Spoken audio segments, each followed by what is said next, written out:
بسم اللہ الرحمن الرحیم وجعلنا من بین ایدیہم سدا ومن خلفہم سدا فاغشیناہم فہم لا یبصرون۔ صلوات۔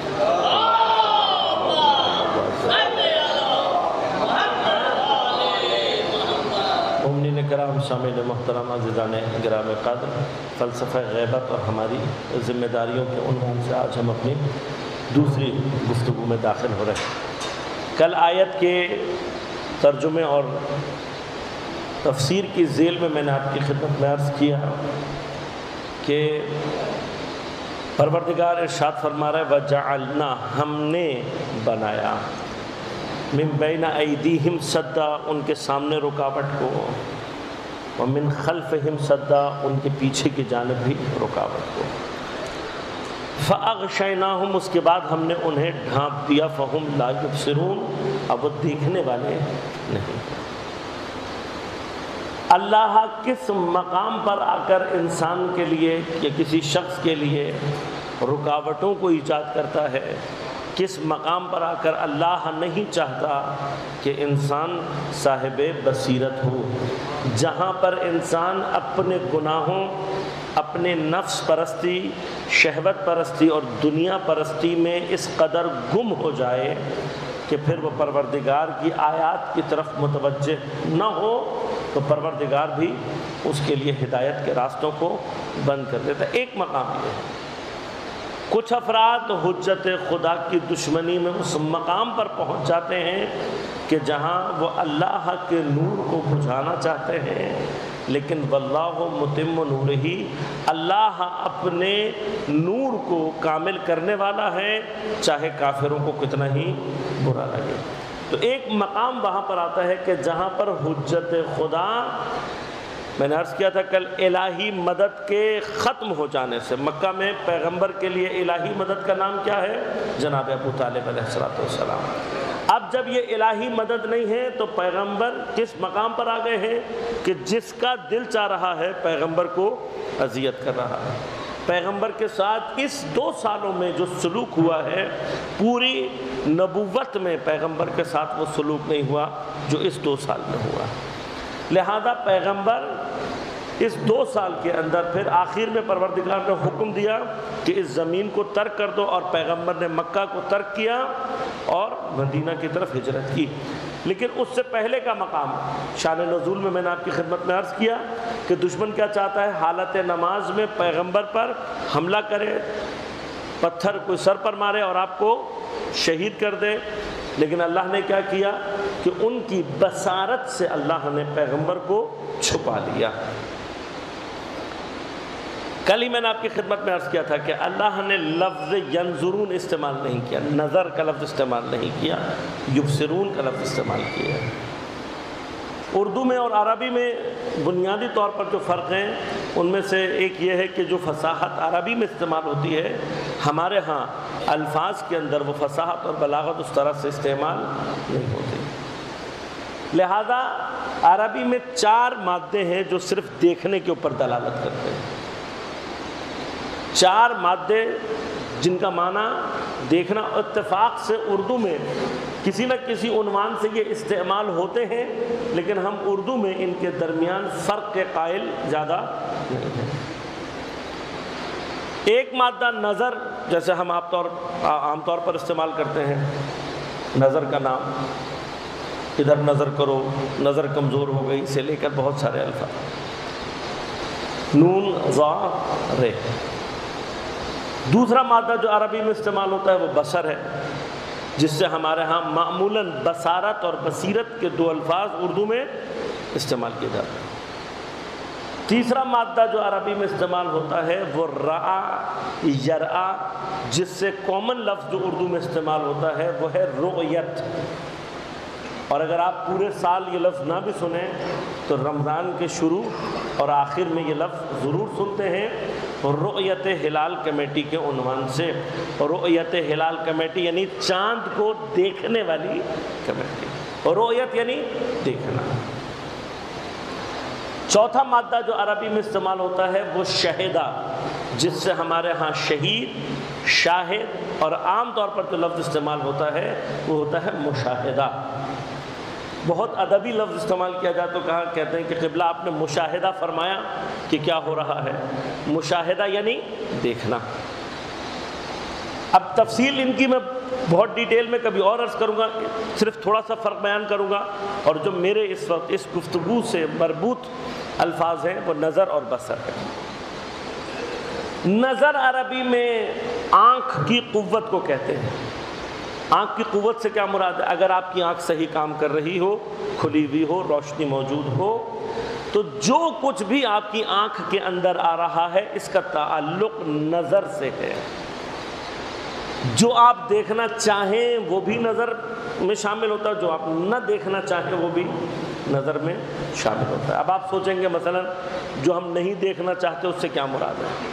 اس سے مراد یہ ہے کہ مثلا اگر آپ اس وقت میری طرف دیکھ رہے ہیں تو میرے پیچھے علم آپ کو دکھائی دے رہے ہیں، آگے یہ مائک آپ کو دکھا رہا ہے۔ کیوں؟ جو آنکھ کھلی ہوئی ہے اور آنکھ کے پردے پر جو کچھ آ رہا ہے یہ سارے کا سارا کس میں شامل ہو جاتا ہے؟ نظر میں۔ لہذا بنیادی طور پر عرب نظر کا لفظ وہاں پر استعمال کرتے ہیں کہ جہاں پر آپ اسپیسیفکلی خاص طور پر کسی چیز کو نہ دیکھنا چاہیں، اسپیسیفکلی نہ دیکھنا چاہیں۔ اور اگر نظر کا لفظ استعمال کر کے آپ کسی خاص چیز کی طرف اشارہ کرنا چاہیں تو پھر الا کا سہارا لیا جاتا ہے۔ مثلا النظر الی وجہ ابی عبادۃ، فرمایا کہ نظر کرنا، النظر وجہ الی وجہ اب عبادۃ، باپ کے چہرے کی طرف نظر کرنا عبادت ہے۔ اب یہ الہ کے بغیر نہیں کہا جا سکتا، لیکن جب بصرہ کا مادہ آتا ہے تو بصرہ کے مادے میں خاص طور پر کسی چیز کو دیکھنا مراد ہوتا ہے۔ بصر تو وجہ ابھی، میں نے اپنے باپ کے چہرے پر نگاہ ڈالی، خاص طور پر دیکھنا یہ بصر ہے۔ بصر میں اور نظر میں جو بنیادی فرق ہے وہ کس چیز کا ہے؟ نظر غیر ارادی طور پر دیکھنے کو نظر کہتے ہیں، لیکن جیسے ہی نظر میں ارادہ شامل ہو جائے وہ نظر نہیں رہتی، کیا بن جاتی ہے؟ بصر بن جاتی ہے۔ لہذا اب میں ایک فقہی مسئلہ بھی خصوصاً نوجوانوں کے لیے بیان کر دوں، بعض اوقات نوجوان اس مسئلے کو تھوڑا سا سمجھنے میں مشکل ہو جاتی ہے۔ وہ فقہی مسئلہ کیا ہے؟ روایت میں آیا ہے کہ نامحرم کی طرف پہلی نظر، نظرتن، پہلی جو نظر ہے وہ جائزن، وہ جائز ہے۔ تو اب وہ کہتے ہیں کہ پہلی نظر کا معنی کیا ہوا؟ پہلی نظر کا معنی یہ کہ خدا نخواستہ کسی نامحرم پر میری نگاہ پڑی، اب پڑھنے کے بعد اگر میں دیکھ رہا ہوں تو یہ پہلی ہی نظر چل رہی ہے۔ بعض اس سے مراد یہ لیتے ہیں، وہ کہتے ہیں جی نامحرم کے اوپر پہلی نظر جائز ہے، اس سے مراد کیا ہوا کہ اگر خدا نخواستہ میری کسی نامحرم کے اوپر نگاہ پڑ گئی تو اب یہ جو میری نگاہ پہلی پڑ گئی ہے بس یہی نظر ہے، اسی کو کنٹینیو رکھو، نہیں، ایسا نہیں ہے۔ عربی کی بدا، اور اسی سے یعنی اہل بیت علیہم السلام کی فصاحت اور بلاغت اور کمال یہیں پر دکھائی دیتا ہے۔ امام نے کہیں نہیں کہا بصرتن، یعنی پہلی بصارت جائز ہے، امام نے فرمایا پہلی نظر جائز ہے۔ اب نظر اور بصر کا بنیادی فرق کیا ہوگا؟ نظر اور بصر کا بنیادی فرق یہ ہوگا کہ میری خدا نہ خواستہ، میں دیکھنا نہیں چاہ رہا تھا، غیر ارادی طور پر کسی کے اوپر میری نظر پڑی تو یہاں تک وہ پہلی نظر ہے، لیکن جیسے ہی میں نے اس کو دیکھنے کا ارادہ کیا نظر ختم ہو جاتی ہے، بصر شروع ہو جاتی ہے، اور بصر چاہے پہلی ہو یا دوسری ہو حرام ہے۔ لہذا اب فقہی مسئلہ، اللہم صلی اللہ علیہ وسلم، کیونکہ یہ مسائل نوجوانوں کو درپیش ہوتے ہیں اس لیے عرض کر رہا ہوں۔ فقہی مسئلہ یہ بھی ہے، میں نے مثلا دور سے دیکھا، مجھے چادر ہلتی ہوئی نظر آئی اور میں نے یہ ارادہ کیا کہ یہ کوئی خاتون ہے اور نعوذ باللہ من ذالک میں اس کی طرف دیکھوں گا، تو تو اب ابھی نظر نہیں آئی ہے مجھے، لیکن چونکہ ارادہ شامل ہے، اب جو میں نگاہ ڈالوں گا اس میں نظر نہیں ہوگی، وہ بصر کہلائے گی، اور وہ پہلی ہی کیا ہوگی؟ حرام۔ دوسرا مرحلہ، میں نے ارادہ کیا کہ میں کسی نامحرم کو دیکھوں گا، لیکن اتفاق سے جو چادر ہلتی ہوئی آ رہی تھی بعد میں پتہ لگا یہ تو اپنی ہی بہن نکلی، یہ تو اپنی ہی پھوپھی نکلی، یہ تو اپنی ہی والدہ دادی، ان میں سے کوئی نکل آیا، یعنی محرم میں سے کوئی نکل آیا۔ تو اب ہم نے جو ارادہ کیا ہے اس ارادہ گناہ کے اوپر بھی انسان کے لیے سزا لکھی جاتی ہے۔ یہ بحث تجری ہے، فقہ میں بڑی مفصل بحث ہے کہ ارادہ کیا تھا گناہ کرنے کا، اپنے طور پر پورا کام کر دیا، لیکن اندر سے کچھ اور نکلا، تو اب گناہ ہے یا نہیں؟ فقہا نے بحث کی ہے کہ اس ارادہ گناہ کے اوپر بھی اس شخص کو سزا ملے گی۔ لہذا حضرت عیسیٰ علیہ السلام سے ایک روایت ہے کہ آپ فرماتے ہیں کہ مرد کے لیے حیا یہ ہے کہ وہ چیز جس پر اس کو نامحرم کا گمان بھی ہو اس سے اپنی نگاہ کو محفوظ رکھے۔ گمان بھی ہو کہ یہ نامحرم ہے، اپنے نظر کو اس سے بچانا، یہ حیا ہے مرد کے لیے۔ لہذا عزیزان من، اب یہ جو مرحلہ ہے یہ مرحلہ نظر کیا ہے؟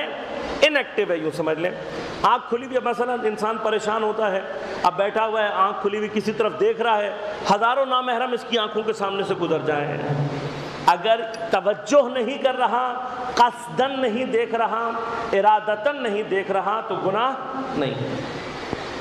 لیکن جیسے ہی نگاہ میں ارادہ آئے گا نظر ختم ہو جائے گی، بصر اور بصارت شروع ہو جائے گی۔ اسی وجہ سے قصد اور ارادہ کرنے کے وجہ سے بصارت کے اندر جو لفظ بصیرت نکلا ہے وہ اسی وجہ سے ہے کہ نگاہ میں جہاں پر ارادہ آ جائے، جہاں پر قصد آ جائے، اگر وہ قصد تحلیل کے ساتھ ہو، دقت کے ساتھ ہو، تو وہی بصارت بصیرت میں تبدیل ہو جاتی ہے۔ جہاں دقت آ جائے، جہاں پر، کیونکہ ارادے اور قصد کا تعلق کس سے ہوتا ہے؟ انسان کے قلب سے ہوتا ہے، دل سے ہوتا ہے، انسان وہاں پر ارادہ کرتا ہے۔ صرف تھوڑی سی باتیں میں رویت اور شہدہ کے بارے میں کر دوں تاکہ آپ کے ذہن میں فرق واضح رہے ان کے درمیان میں۔ ان دونوں مادوں کا بنیادی طور پر تعلق آنکھ سے ہے، لیکن رویت کا تعلق صرف آنکھ سے نہیں ہے، ظاہری دیکھنے سے نہیں، بلکہ رویت اس دیکھنے کو بھی کہتے ہیں جو آنکھ بند کر کے دیکھا جائے۔ یقیناً آنکھ بند کر کے کیا دیکھا جاتا ہے؟ خواب بھی خواب یہ جو آنکھ بند کر کے دیکھا جاتا ہے۔ آپ خواب کے لیے عربی میں نظر اور بصر کا لفظ استعمال نہیں کر سکتے۔ جہاں پر بھی خواب کا لفظ آئے گا، خواب کا مرحلہ ہوگا، وہاں پر لفظ رأیت فی المنام، میں نے خواب میں دیکھا۔ اگر آپ آنکھ نظرہ یا بصرہ استعمال کر کے کہیں گے فی المنام خواب، تو عرب آپ کے اوپر ہنسیں گے، کیونکہ آنکھ نظر سے دیکھنا، بصر کے لیے آنکھ کا کھلا ہونا ضروری ہے۔ آنکھ کھلی ہو تو خواب نہیں ہوتا، خواب کے لیے آنکھ کا بند ہونا ضروری ہے۔ رأیتو کا جو لفظ ہے رآ، اس کے اندر یہ قوت ہے، لہذا بعض جگہوں پر قرآن میں مثلا حضرت ابراہیم کے واقعے میں لفظ منام نیند استعمال کیا گیا، حضرت یوسف کے واقعے میں لفظ منام استعمال نہیں کیا گیا۔ وہاں پہ قرینے سے پتہ لگتا ہے کہ حضرت یوسف جو بات کر رہے ہیں وہ خواب کی بات ہے۔ مثلا حضرت یوسف نے کیا کہا اپنے والد سے، یعقوب سے، یا ابتی انی رأیت احد عشر کوکبا والشمس والقمر، اے میرے بابا میں نے کیا دیکھا؟ 11 ستارے، سورج اور چاند کو دیکھا۔ اب اس جملے میں کیسے پتہ لگے گا کہ آپ نے خواب دیکھا؟ کیسے معلوم ہوگا؟ کیا چاند، سورج اور 11 ستارے خواب میں نہیں دیکھے جا سکتے یا صرف خواب میں دکھائی دیتے ہیں؟ یہاں پہ قرینہ کیا ہے؟ قرینہ یہاں پر یہ ہے کہ یہ کھلی بھی آنکھ سے بھی آدمی دیکھ سکتا ہے، لیکن سورج، چاند اور ستارے تینوں کبھی بھی کھلی آنکھ سے نہیں دیکھ سکتا۔ سورج، چاند اور ستارے کبھی بھی کھلی ہوئی آنکھ سے نہیں دیکھ سکتا، یہ تینوں ایک ساتھ جمع نہیں ہو سکتے، یہ صرف خواب میں ہی ایک ساتھ نظر آ سکتے ہیں۔ اور پھر اگلا جملہ آپ کا رأیتہم لی ساجدین، میں نے ان کو اپنے لیے سجدہ کرتے ہوئے دیکھا۔ یہ خاص طور پر سجدہ کرنا بتاتا ہے کہ آپ نے خواب دیکھا۔ شہیدہ کا مادہ جس سے لفظ شہادت اور شہید یہ سارے لفظ نکلے ہیں، شہیدہ کے مادے کی قوت سب سے زیادہ ہے۔ شہیدہ کے لیے ضروری ہے کہ آپ اس واقعے سے ملوث ہوں، اس کے حصہ ہوں، اس واقعے کا حصہ ہوں، اور آپ نے مستقیماً اپنی آنکھوں سے چیزوں کو دیکھا ہو۔ جب تک یہ دو شرطیں نہ ہوں شہیدہ کا مادہ صدق نہیں کرتا۔ لہذا شاہد آپ وہاں پر کہلائیں گے جب آپ اس واقعے کا حصہ ہوں اور آپ نے اپنی انہی آنکھوں سے دیکھا ہو۔ لہذا کوئی بھی شخص قتل کی گواہی نہیں دے سکتا یہ کہہ کر کہ میں نے ٹی وی پر دیکھا کہ یہ آدمی اس آدمی کو قتل کر رہا تھا۔ مثلا جج نے بلا کر پوچھا ہاں بھائی تم نے دیکھا؟ کہا میں نے دیکھا، کئی بار دیکھا۔ بھائی کئی بار کیسے دیکھا؟ کہ ٹی وی پہ دیکھا، بار بار دیکھا میں نے۔ تو ٹی وی پر دیکھے ہوئے کو شہادت کے طور پر قبول نہیں کیا جاتا جب تک اپنی آنکھوں سے نہ دیکھا ہو، پہلا مرحلہ۔ اور واقعے میں مثلا پوچھا جج نے کہ بھئی آپ نے دیکھا؟ ہاں جی دیکھا۔ کیسے دیکھا؟ میں بس سے گزر رہا تھا یا گاڑی سے گزر رہا تھا، میں نے دیکھا یہ دونوں لڑ رہے تھے۔ تو جج آپ کی شہادت کو قبول نہیں کرے گا۔ آپ واقعے کا حصہ ہوں اور آپ نے اپنی آنکھوں سے دیکھا ہو۔ لہذا آج بھی عدالتوں کے اندر ویڈیوز کو ثبوت کا سپورٹنگ میٹر تو استعمال کیا جاتا ہے اس کے طور پر، لیکن کبھی بھی ثبوت کے طور پر ویڈیو استعمال نہیں ہوتا۔ ہمارا جو مرحلہ ہے وہ کس میں ہے؟ نظر اور بصر۔ نظر کے حوالے سے گفتگو میں انشاءاللہ آپ کی خدمت میں عرض کروں گا۔ بصر ارادہ اور قصد کے ساتھ، اسی سے اللہ نے لفظ بصیرت نکالا۔ بصیرت اور بصر میں کیا فرق ہے؟ علماء کہتے ہیں کہ بصر تو آنکھ سے دیکھنا ہے، بصارت آنکھ سے دیکھنا، لیکن کیا؟ خاص طور پر توجہ کے ساتھ دیکھنا۔ فرمایا لیکن یہ توجہ اگر چیزوں کے اوپر اتنی بڑھ جائے کہ انسان کے دل میں ایک ایسا نور پیدا ہو جائے کہ جو چیزوں کی اور واقعات کی حقیقت کو انسان کو اسی طرح سے دکھانے لگے جس طرح سے آنکھ چیزوں کا ظاہر دکھاتی ہے، تو پھر یہ مرحلہ بصیرت کہلاتا ہے۔ بس بصارت اور بصیرت میں فرق کیا ہے؟ جیسے میں آنکھ سے کسی چیز کا ظاہر دیکھ رہا ہوں، اگر میرے دل کے اندر وہ نور پیدا ہو جائے جو مجھے اس واقعے کا باطن اور حقیقت بھی دکھلا دے، تو اسے کہتے ہیں بصیرت۔ اس لیے کہ کچھ واقعات ایسے ہوتے ہیں جو ظاہر میں مجھے کچھ اور دکھائی دے رہے ہوتے ہیں، ان کا باطن کچھ اور ہوتا ہے، ان کی حقیقت کچھ اور ہوتی ہے۔ اگر انسان کے قلب میں بصیرت پیدا ہو جائے تو بصیرت اتنا قوی نور ہے کہ بعض اوقات اسے آنکھوں کی ضرورت نہیں ہوتی، چیزوں کی حقیقت کو وہ دل کے نور سے درک کر لیتا ہے۔ اس وقت اللہ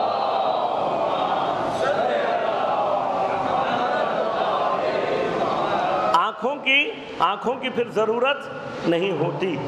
اللہ کے نزدیک اور اہل بیت علیہ السلام کے نزدیک بصارت سے زیادہ جو چیز مہم ہے وہ بصیرت ہے۔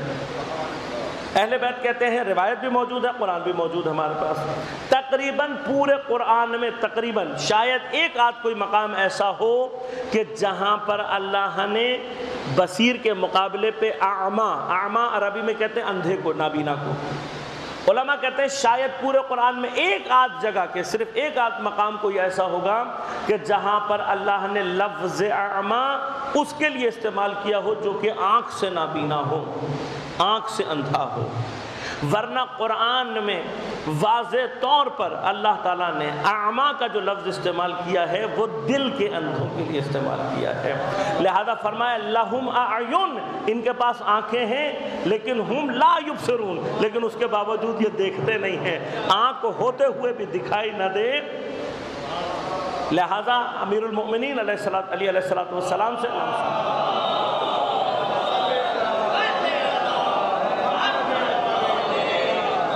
روایت ہے اور بڑی عجیب روایت ہے۔ امام فرماتے ہیں لیس الاعمی من فقد بصرہ، وہ شخص اندھا نہیں ہے جس کی آنکھیں فاقد ہو گئی ہوں، جس کی آنکھیں ختم ہو گئی ہوں، وہ شخص اندھا نہیں ہے۔ لیکن الاعمی، لیکن وہ شخص اندھا ہے من فقد بصیرتہ، جس کی بصیرت ختم ہو جائے۔ امام فرماتے ہیں آنکھ کا اندھا اندھا نہیں ہے، دل کا اندھا۔ لہذا پورے قرآن میں عرض کر رہا ہوں تقریباً ایک آدھ، مثلا سورہ عبسہ میں ایک مقام ہے جہاں پر امام حضرت کے جو صحابی تھے پیغمبر کے وہ اندھے تھے، لیکن اس پر بھی علماء نے بعض نے وہاں پر بھی کہا ہے، کیونکہ آیت کبھی بھی شان نزول اس کا الگ ہے، لیکن شان نزول سے ہٹ کر جب ہم تفسیر میں جاتے ہیں تو تفسیر کبھی بھی کسی خارجی چیز کے اوپر تطبیق نہیں کر رہی ہوتی، تفسیر کا تعلق ہر زمانے اور ہر دور سے ہے۔ تو فرمایا کہ اگر ہر دور اور ہر زمانے سے ہے تو وہاں پر بھی جو اعمیٰ یعنی اندھے کا معنی کیا جائے گا وہ آنکھ کا اندھا نہیں ہے، وہاں پر بھی جو مراد ہے وہ دل کا اندھا ہے۔ کئی مقامات پر اللہ نے، کئی مقامات پر، لہذا ایک جگہ قرآن میں لفظ بصیر کو، اعمیٰ اندھا، بصیر آنکھوں سے دیکھنے والا، ایک مقام ایسا ہے کہ جہاں پہ لفظ بصیر کو اللہ نے خاص طور پر آنکھوں کی روشنی کے لیے استعمال کیا، لیکن جہاں پر اللہ نے لفظ بصیر کو آنکھ کی روشنی کے لیے استعمال کیا ہے وہاں پر اللہ نے اس کے مقابلے پر اندھا نہیں ہے، اعمیٰ نہیں ہے، بلکہ کون سا مقام ہے؟ جناب یعقوب علیہ السلام۔ جناب یعقوب علیہ السلام جناب یوسف علیہ السلام کے غم میں اتنا روئے کہ قرآن نے لفظ جو استعمال کیا وہ کیا ہے؟ وَابْيَضَّتْ عَيْنَاهُ، آپ کی آنکھیں، دونوں آنکھیں سفید ہو گئی تھیں۔ وہاں پر بھی اللہ نے نہیں کہا، لفظ استعمال نہیں کیا کہ خدا نخواستہ جناب یعقوب اندھے ہو گئے، یہ لفظ استعمال نہیں کیا۔ امامت کی بحث انشاءاللہ کبھی کریں گے تو وہاں پر تفصیل سے آپ کو بتاؤں گا کہ نبی یا امام معصوم میں کبھی بھی جسمانی عیب نہیں ہو سکتا، اور خصوصاً ایسا عیب کہ جو اس کی تبلیغ کے راستے میں، اس کی تبلیغ کے راہ میں حائل ہو، ایسا عیب نبی یا امام میں کبھی بھی پیدا نہیں ہو سکتا۔ لہذا حضرت یعقوب اندھے نہیں ہوئے ہیں، اور قرآن نے بھی لفظ اندھا ان کے لیے استعمال نہیں کیا، بلکہ کیا کہا؟ وَابْيَضَّتْ عَيْنَاهُ، ان کی آنکھیں سفید ہو گئی تھی۔ اب آنکھیں سفید ہونے سے مراد کیا ہے؟ انہیں کم نظر آتا تھا، دھندلا نظر آتا تھا، صحیح طور پر اس طریقے سے دیکھ نہیں پاتے تھے، یہ ایک الگ بحث ہے، لیکن قرآن نے ان کو اندھا نہیں کہا۔ اور لیکن اس کے مقابلے پر جب آپ کو صحت یا شفا ملی تو پھر اللہ تعالیٰ نے کہا اس کی آنکھوں کا نور واپس پلٹ آیا، فَارْتَدَّ بَصِيرًا، آپ دوبارہ آنکھوں سے دیکھنے کے قابل ہو گئے، آپ کی آنکھیں روشن ہو گئیں۔ اب یہاں پر جو واقع مرحلہ ہے میرے اور آپ کے لیے وہ یہ ہے کہ اس مقام پر آ کر اللہ تعالیٰ نے جناب یعقوب کا جو واقعہ بیان کیا ہے اس میں چند ایک نکات ہیں جو میں آپ کے ساتھ شیئر کرنا چاہتا ہوں، پھر گفتگو کو آگے بڑھاؤں گا۔ مرحلہ یہ ہے کہ جناب یعقوب، واقعات آپ نے سنے ہوئے ہیں، میں خاص مقاصد پر آپ کو لے کر چلوں گا۔ جناب یوسف کو گم ہوئے 30 سال کا عرصہ ہو چکا، اب 30 سال کا عرصہ گزر جانے کے بعد رو رو کر حضرت یعقوب کی آنکھیں سفید ہو گئیں۔ تو اب میرے لیے تو سوال ہے کہ ایک پوری جماعت ہے جو مجھ سے کہتی ہے کہ رونا، اللہ کے علاوہ کسی چیز کے لیے رونا حرام ہے، وہاں پر قرآن اپنے نبی کے بارے میں ذکر کر رہا ہے کہ ایک غیر خدا جناب یوسف کے لیے رو رو کر ان کی آنکھیں سفید ہو گئی، تو پھر کم از کم اتنا تو مانو کہ اللہ اور انسانوں کے درمیان میں ایک مقام ایسا ہے کہ جس کے لیے رونا جائز ہے، اور چند سال نہیں 30 سال کا گریہ ہے جناب یعقوب علیہ السلام کا۔ اتنا گریہ کیا کس کے لیے؟ کیا ایک اور حجت خدا کے لیے؟ بس خدا کے بعد حجت خدا کے لیے گریہ کرنا جائز ہے، اور اللہ کے نبی کی سنت بھی رہی ہے۔ حضرت یعقوب نے یہ گریہ کیا، اتنا گریہ کیا، آنکھیں سفید ہو گئی۔ میرا آپ سب سے ایک سوال یہ ہے کہ حضرت یعقوب کی آنکھیں سفید ہونے کے بعد کیا حضرت یعقوب خود اللہ کے نبی نہیں ہیں؟ نبی ہیں، تو کیا نبی اللہ کی بارگاہ میں مستجاب الدعویٰ نہیں ہوتا کہ جب بھی وہ کوئی دعا کرے اللہ تعالیٰ اس کی دعا کو قبول کرے؟ پیغمبر سے بڑا مستجاب الدعویٰ کوئی نہیں ہوا کرتا۔ تو کیا حضرت یعقوب نے جب اپنی آنکھیں ان کی سفید ہو گئی ہوں گی تو اپنے لیے کبھی دعا نہیں کی ہوگی؟ یہ بھی ناممکن ہے کہ حضرت یعقوب نے دعا نہ کی ہو۔ پروردگار کہتا ہے ہر مشکل میں، ہر مقام پر مجھے پکارو میں ادا کروں گا، تو حضرت یعقوب کی کیا دعا اپنے ہی حق میں قبول نہیں ہو رہی؟ اس کا معنی کیا ہوا؟ اس کا معنی اب ہم سب کے لیے یہ مقام ہے، اس کا معنی یہ ہے کہ ضروری نہیں ہے کہ ہر دعا جو تم مانگو وہ قبول ہو جائے، ضروری نہیں ہے۔ اب روایات میں ہمارے پاس بہت کچھ موجود ہے کہ جب دعا قبول نہیں ہوتی تو پروردگار کیا کرتا ہے۔ کوئی بھی، امام نے فرمایا دعا رد نہیں ہوتی، لیکن جس طریقے سے تم مانگ رہے ہو سکتا ہے اس طریقے سے قبول نہ ہو۔ اگر اس طریقے سے قبول نہ ہو تو دعا کہاں جاتی ہے؟ کچھ اثر ہیں جو روایات میں بیان ہوئے ہیں۔ ایک اثر یہ بیان ہوا ہے کہ جب دعا قبول نہیں ہوتی، اللہ تعالیٰ اس دعا کے بدلے کوئی اور آنے والی مصیبت ٹال دیتا ہے، صرف دعا کے اثر کی وجہ سے۔ اگر کوئی اور بلا نہ ٹالے تو اللہ تعالیٰ بعض اوقات جو تم مانگ رہے ہوتے ہو اس سے بہتر تمہیں عطا کرتا ہے۔ تیسرا اثر کہا، فرمایا کہ اگر ان میں سے کچھ بھی نہ ہو تو اللہ اسے تمہارے گناہوں کے جبران کے طور پر رکھ لیتا ہے۔ چوتھا اثر فرمایا کہ اگر ان میں سے بھی تینوں میں سے کوئی مقام نہ ہو تو اللہ اسے تمہارے لیے قیامت کے دن کے لیے ذخیرہ کر لیتا ہے۔ فرمایا کہ جو قیامت کے دن کے لیے اللہ ذخیرہ کرتا ہے وہ ذخیرہ ایسا ہوگا کہ جب قیامت کے دن لوگوں کو پتہ لگے گا کہ ہماری دعاؤں کے قبول نہ ہونے کے بدلے میں اللہ نے قیامت میں ہمارے لیے کیا رکھا ہے، تو وہ حسرت کر کے یہ کہیں گے اے کاش میری دنیا میں کوئی دعا قبول نہ ہوئی ہوتی۔ اتنا اجر اللہ اتنا اجر رکھے گا قیامت کے دن اس دعا کا۔ لہذا ہر چیز میں دعا کرو، بے تحاشا دعا کرو، دعا کرنے سے کبھی غافل نہ ہو۔ چھوٹی چھوٹی چیز سے لے کر ہر بڑی چیز کے لیے جتنا خدا کے نزدیک اپنے آپ کو فقیر بناتے چلے جاؤ گے وہ دنیا کے سامنے تمہیں اتنا غنی بناتا چلا جائے گا۔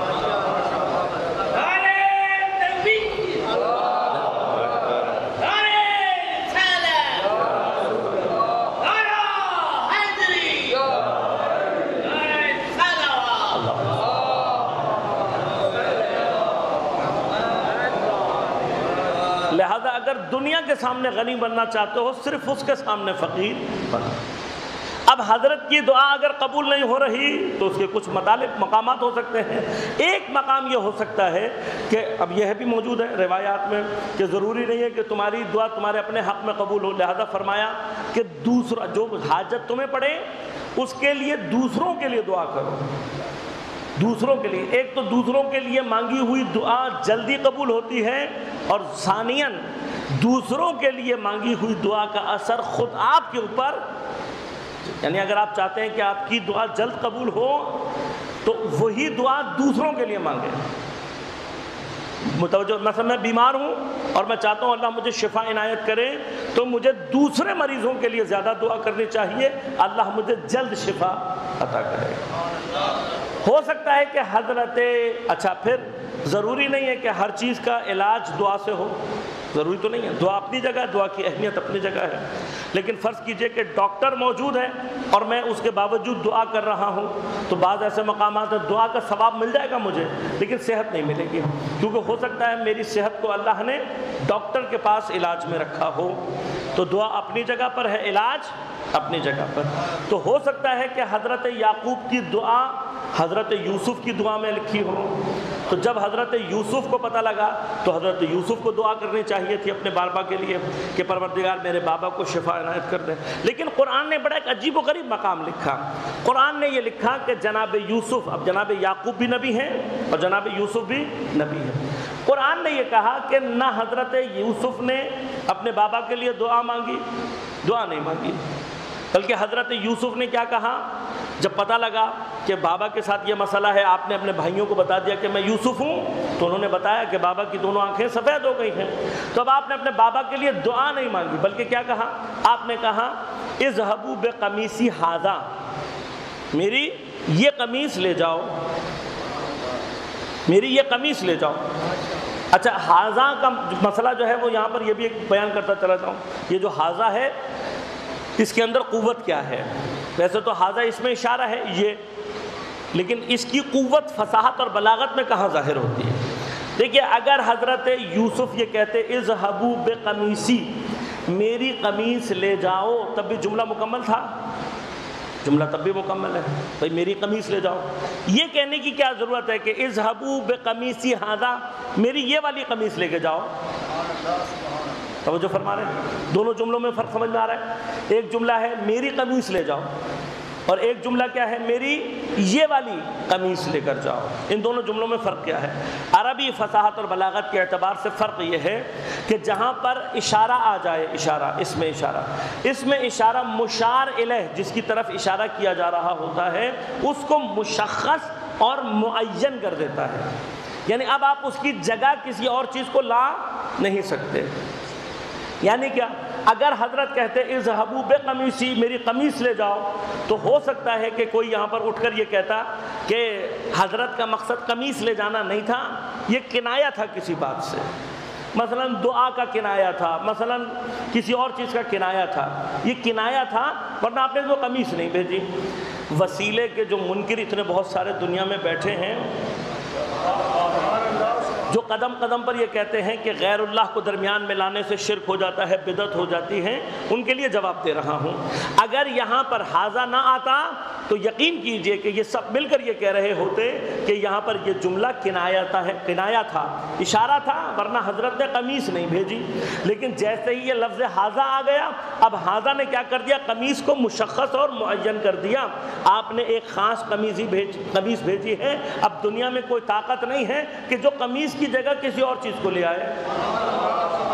توجہ فرما رہے ہیں، یہی فصاحت اور بلاغت مولا نے اس وقت استعمال کی، پیغمبر نے، جب غدیر میں مولا کی ولایت کا اعلان کر رہے تھے۔ آپ اگر یہ کہتے من کنت مولا فعلی مولا، تب بھی جملہ پورا تھا، لیکن اس جملے کے بعد کوئی اور علی آ جاتا، علی کی جگہ کوئی اشارہ آ جاتا، کوئی کنایہ آ جاتا، لیکن آپ نے حاضہ استعمال کر دیا۔ آپ نے کہا من کنت مولا فہذا علی مولا، یہ والا علی، اس کے علاوہ کوئی اور علی۔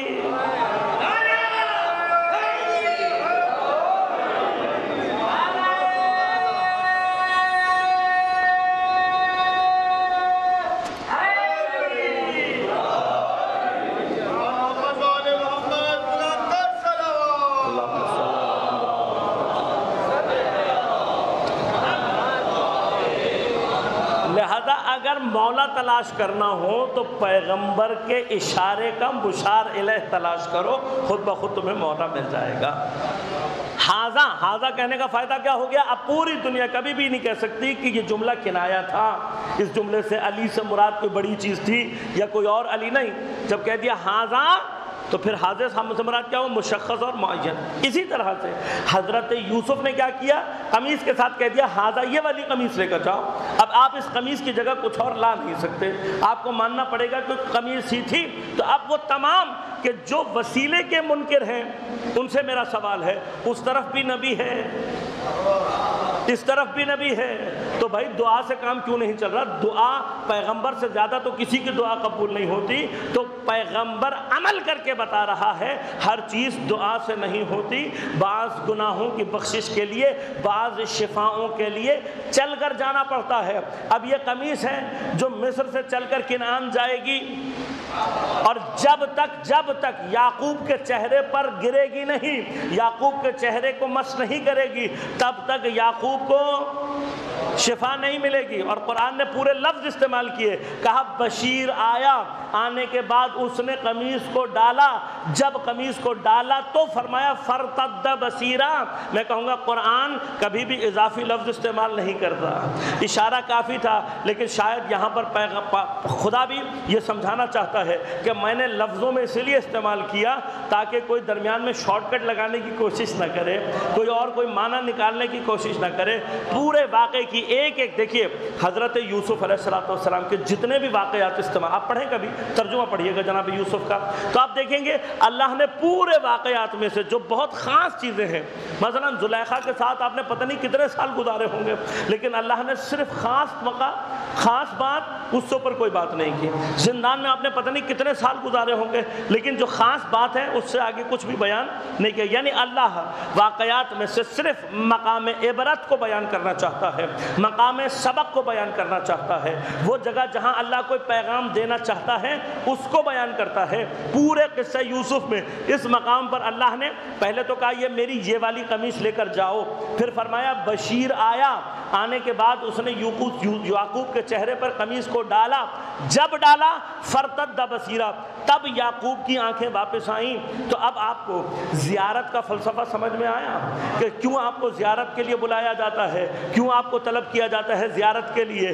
اس لیے کہ سلام تو یہاں سے بھی پہنچ جاتا ہے، دعا تو یہاں سے بھی قبول ہو جاتی ہے، لیکن کچھ شفائیں ایسی ہیں جس کے لیے چل کر جانا پڑے گا، خود کو ذری سے چمٹانا پڑے گا۔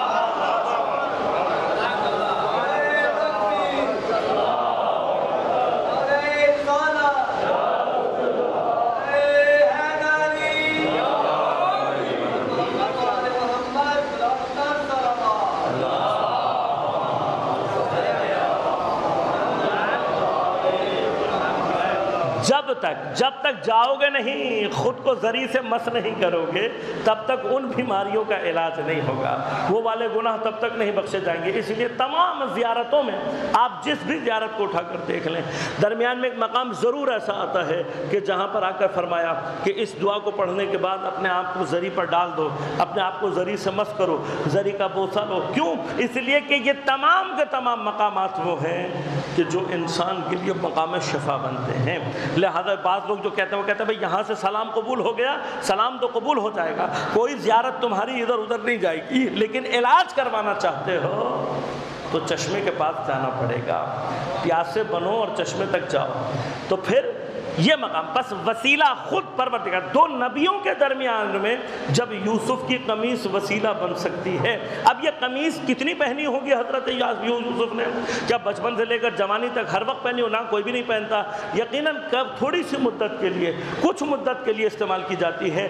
اگر کچھ مدت کے لیے قمیص معصوم کے بدن سے نسبت پیدا کر لے تو اس کے اندر شفا کی کیفیت پیدا ہو جاتی ہے۔ وہ مقام جہاں پر ہزاروں سال سے معصوم کا بدن موجود ہے، پھر وہ زمین صاحب شفا اور صاحب کرامت کیوں نہیں ہو سکتی؟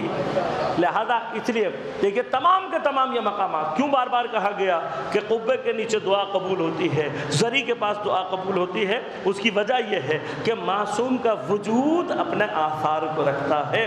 وہ ہر وہ مقام جو معصوم سے منسوب ہوتا چلا جائے، حجت خدا سے منسوب ہوتا چلا جائے، پروردگار کے نزدیک صاحب شرف ہوتا چلا جاتا ہے، پروردگار کے نزدیک صاحب مقام اور منزلت ہوتا چلا جاتا ہے۔ اب یہ مقام یہاں پر میری جو گفتگو سے جو خاص طور پر مربوط ہے بحث وہ یہ ہے کہ کیا جناب یوسف کے بھائی 2 یا 3 مرتبہ جانے کے بعد جناب یوسف کو دیکھ رہے تھے یا نہیں دیکھ رہے تھے؟ جناب یوسف سامنے موجود تھے یا نہیں تھے؟ جناب یوسف سامنے موجود ہیں، سامنے موجود ہونے کے باوجود اپنے ہی بھائی جناب یوسف کو پہچان نہیں رہے۔ کل میں نے ایک غیبت کا مرحلہ آپ کی خدمت میں بیان کیا تھا، کل میں نے آپ کی خدمت میں بیان کیا تھا کہ دشمن حضرت پیغمبر کو شہید کرنے کے ارادے سے چلا، اب پیچھے جو کھڑے ہیں ان کو پیغمبر دکھائی دے رہے ہیں، لیکن جو قتل کے ارادے سے آیا ہے، نزدیک پہنچا ہے، اس کو پیغمبر دکھائی نہیں دے رہے۔ بس ایک نوع غیبت کی ایسی ہوتی ہے، ایک غیبت کی نوع، ایک قسم غیبت ایسی بھی ہوتی ہے کہ کسی کے لیے معصوم کا وجود نامرئی ہو جائے تو کسی کو دکھائی دے رہا ہوتا ہے، کسی کو دکھائی، ایک مرحلہ یہ بھی غیبت ہے۔ دوسری مرحلہ غیبت کا جو قرآن میں بیان ہوا وہ یہ ہے، حضرت یوسف کے بھائی سامنے کھڑے ہیں لیکن یوسف کو پہچان نہیں۔ اللہ تعالیٰ کیا یعنی روایات میں حتیٰ فرمایا کہ ہمارے قائم کی جو شباہت ہے وہ حضرت یوسف علیہ السلام جیسی ہے۔ فرمایا مولا کیا شباہت ہے؟ کہا یوسف کے بھائی دیکھ تو رہے تھے، پہچان نہیں رہے تھے۔ بس دیکھنے میں اور پہچاننے میں فرق ہے۔ لہذا فرمایا کہ ہمارا مہدی اسی طرح سے لوگوں کے درمیان میں ہوگا کہ وہ لوگوں کے درمیان زندگی تو کر رہا ہوگا، لوگوں سے ملاقات تو کر رہا ہوگا، لیکن وہ اسے پہچان نہیں رہے ہوں گے۔ یہ جو مقام غیبت ہے، اس مقام غیبت کو مقام غیبت شخصیتی کہتے ہیں۔ ایک جگہ پر شخص غائب ہو جاتا ہے، انشاءاللہ کل عرض کروں گا کہ خود حضرت یعقوب ہی کے حالات میں ایک مقام غیبت شخص کی غیبت ہے، یعنی کہ اب بندہ ہی غائب ہو گیا، بندہ ہی سامنے نہیں ہے۔ ایک نوع غیبت یہ ہے۔ دوسری غیبت کیا ہے؟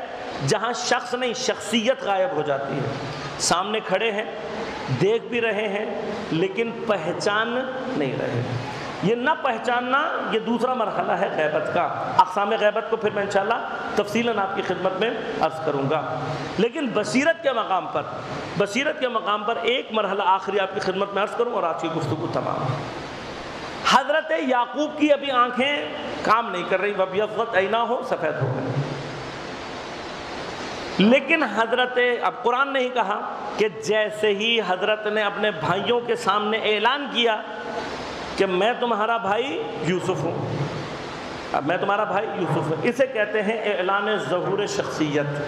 شخص سامنے کھڑا تھا، پہچان نہیں رہے تھے، آپ نے اپنی شخصیت کو ظہور دے دیا، آپ نے کہا میں تمہارا بھائی یوسف ہوں، اور آپ نے قمیص دی بشیر کو۔ ابھی بشیر مصر سے چلا نہیں، کئی 100 میل کے فاصلے پر بیٹھے جناب یعقوب کو حضرت یوسف کی خوشبو، انی اجد ریح یوسف، خدا کی قسم مجھے یوسف کی خوشبو آ رہی ہے۔ اب جب جناب یعقوب نے یہ بات کہنا شروع کی تو اطراف میں اب ان کے اپنے بچے ہی ہیں، ان کا اپنا خاندان ہی ہے، جو اطراف کے لوگ تھے انہوں نے، قرآن کے الفاظ ہیں، انہوں نے کہا کہ آپ گمراہ ہو گئے ہیں، آپ بالکل گمراہ ہو چکے ہیں، یوسف کو تو مرے ہوئے اتنا عرصہ ہو گیا اور آپ کہتے ہیں کہ مجھے یوسف کی خوشبو آ رہی ہے۔ یہ مقام، یہ میں ایک مقام قرآن میں اسی جگہ پر آپ میں سوال کرتا ہوں قرآن سے کہ پروردگار، یہی یوسف جب بھائیوں کے ہاتھوں پٹ رہا تھا تو یعقوب کو خوشبو نہیں آئی، یہی یوسف جب کنویں میں ڈال دیا گیا اور یعقوب تلاش کرتے رہے تو خوشبو نہیں آئی، یہی یوسف جب چند ٹکوں کے عوض بیچ دیا گیا تب بھی آپ کو خوشبو نہیں آئی، یہی یوسف مصر کے بازاروں میں جا کر بکتا رہا، آپ کو خوشبو نہیں آئی، یہی یوسف زلیخا کے محل میں رہا، خوشبو نہیں آئی، زلیخا کے ظلم کا شکار ہوا، خوشبو نہیں آئی، زندانوں میں پہنچا، خوشبو نہیں آئی، عزیز مصر بن گیا، خوشبو نہیں آئی، لیکن آج جیسے ہی اس نے اپنی شخصیت کے اوپر سے غیبت کے پردے کو چاک کیا تو آپ کو اتنی دور بیٹھے بیٹھے خوشبو، آج جب اس نے اپنی شخصیت کے پردے غیبت کو چاک کر کے اپنی شخصیت کو ظہور دیا تو اب آپ کو بیٹھے بیٹھے اتنی دور سے خوشبو آ رہی ہے، تو اس کا مطلب یہ ہوا کہ صاحبان بصیرت اگر اپنے زمانے کی حجت کی بصیرت کو دل کے اندر رکھیں تو آنکھوں کی ضرورت نہیں ہے، ابھی دیکھنے کا مرحلہ ضروری نہیں ہوگا، اگر واقعاً حجت کی معرفت قلب میں ہو تو جیسے ہی وہ اپنی شخصیت کا اعلان کرے گا صاحبان بصیرت کو اپنے زمانے کے امام کی خوشبو خود بخود آ جائے گی، وہ خود بخود متوجہ ہو جائیں گے۔ لہذا اور انشاءاللہ کل عرض کروں گا آپ کی خدمت میں، یہ بھی مقام عرض کروں گا کہ خوشبو کا بصیرت سے کیا تعلق ہے، انشاءاللہ کل آپ کی خدمت میں عرض کروں گا۔ میں بصیرت نہ ہو، انسان اپنے ہی زمانے کے امام کو، حجت خدا کو جانتے ہوئے پہچانتے ہوئے 3 دن کا بھوکا پیاسا شہید کر دیتا ہے۔ ہم سے ہی کہا جاتا ہے کہ شہادت تو افتخار ہے، شہادت پر خوشی منانا چاہیے، تم غم کیوں مناتے ہو؟ تو ہم جواب میں یہی کہتے ہیں کہ ہم حسین علیہ السلام کی شہادت کا غم نہیں بناتے، لیکن انصاف کے ساتھ یہ بتاؤ کہ اگر عصر عاشور مغرب سے پہلے پیغمبر اس گودال میں تشریف لے آتے جس میں حسین کا عریان اور گھوڑوں کی ٹاپوں سے پامال لاشا پڑا ہوا تھا، تو اس لاشے کو دیکھ کر تم پیغمبر کو تبریک پیش کرتے یا تعزیت پیش کرتے؟ پیغمبر نے جناب حمزہ کی شہادت کے بعد غم منایا، جناب حمزہ کی شہادت کا نہیں منایا تھا۔ اسی نسل کی جو جدہ تھی جگر خانہ، اس نے آپ کی لاش کے ساتھ جو سلوک کیا تھا اسے دیکھ کر پیغمبر نے گریہ کیا۔ تو میں سوچتا ہوں اپنے چچا حمزہ کی لاش کے کچھ اعضاء کے کٹنے پر پیغمبر کا یہ عالم تھا، اگر حسین کو اس عالم میں دیکھ لیتے تو کیا ہوتا ہے؟ اور مقام گریہ یہاں پر ہے عزیزوں کہ یہ کون سا اسلام ہے؟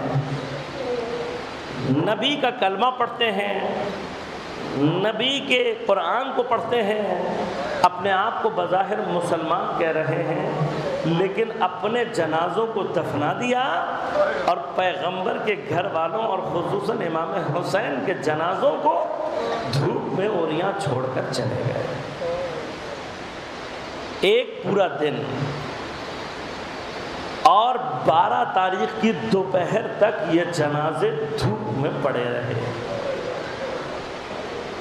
اطراف کے قبیلے بنی اسد سے امام نے یہ پیغام دیا تھا کہ اگر ہمیں اس طریقے سے قتل کر دیا جائے تو تم آ کر ہمیں دفنا دینا، لیکن بنی اسد کے لوگ خوف کے مارے باہر نہیں نکل رہے۔ لیکن جب 12 کی ظہر ہوئی تو ان کی خواتین نے کہا کہ تم چوڑیاں اور چادریں تم پہنو، ہم جائیں گے حسین علیہ السلام اور آپ کے اصحاب کو دفنا دیں گے۔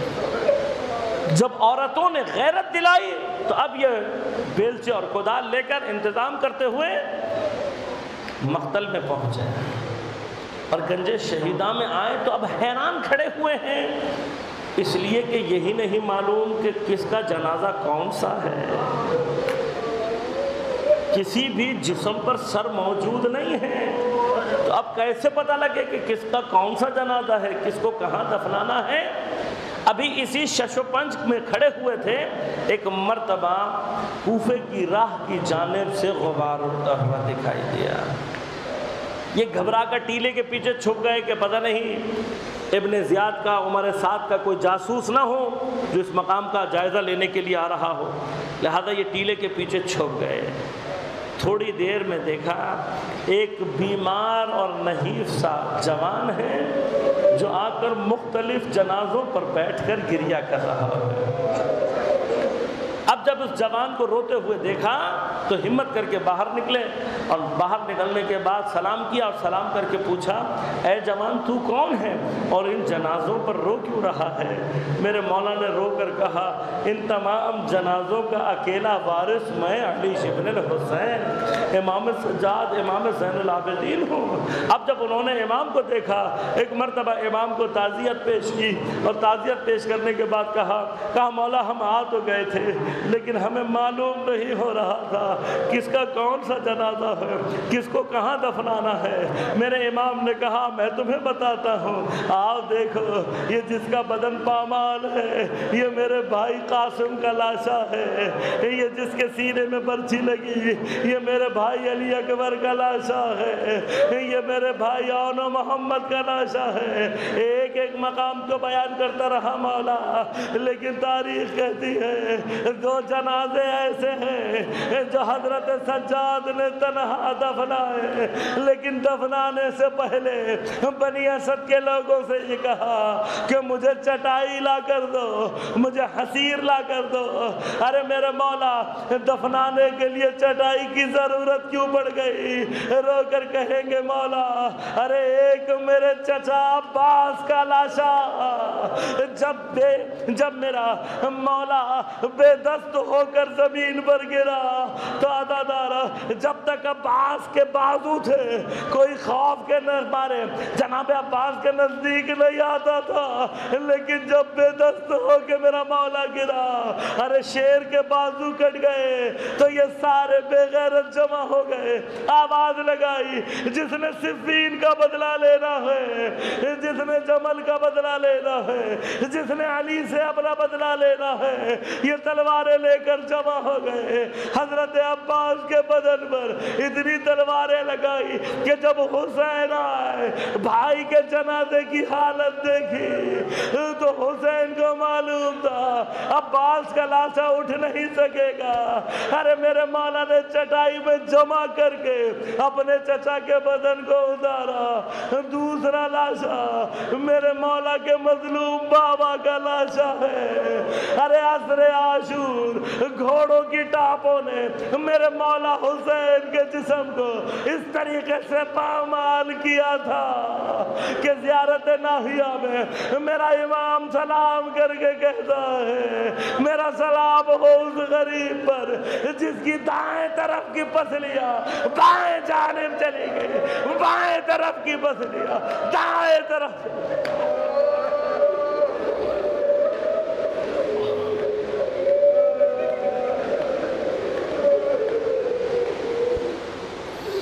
الا ولعنۃ اللہ علی القوم الظالمین وسيعلم الذين ظلموا أي منقلب ينقلبون. بار الرحمن اس مختصر سی عبادت کو اپنی بات قبول منظور فرما. بار الہ بحق حضرت سید الشہداء منتقم حقیقی کربلا امام زمان علیہ السلام کے ظہور میں تعجیل فرما. بار الہ بحق حضرت سید الشہداء عزاداری سید الشہداء اور عزاداران سید الشہداء کی حفاظت فرما. بار الہ بحق حضرت سید الشہداء تمام عزاداران سید الشہداء کی پریشانی اور مشکلات کو دور فرما. بار الہ جو بیمار ہیں ان کو صحت و کاملہ عاجلہ عنایت فرما. بار الہ جو بے روزگار ہیں ان کو روزگار عنایت فرما. بار الہ جو بے گناہ اسیر ہیں ان کو جلد از جلد رہائی عنایت فرما. بار الہ جہاں جہاں مؤمنین باطل سے برسر پیکار ہیں ان کو نصرت و کامیابی عنایت فرما. دین دشمن اہل بیت دشمن قوتوں کو تکفیری قوتوں کو استعماری استکباری قوتوں کو پاکستان دشمن قوتوں کو نیست و نابود فرما. بار الہ بحق حضرت سید الشہداء تمام علماء مراجع اعظام کی حفاظت فرما. ہم سب کو بحق سید الشہداء امام زمان علیہ السلام کے اعوان و انصار میں شمار ہونے کی توفیق عنایت فرما. ربنا تقبل منا انک انت السمیع العلیم برحمتک یا ارحم الراحمین.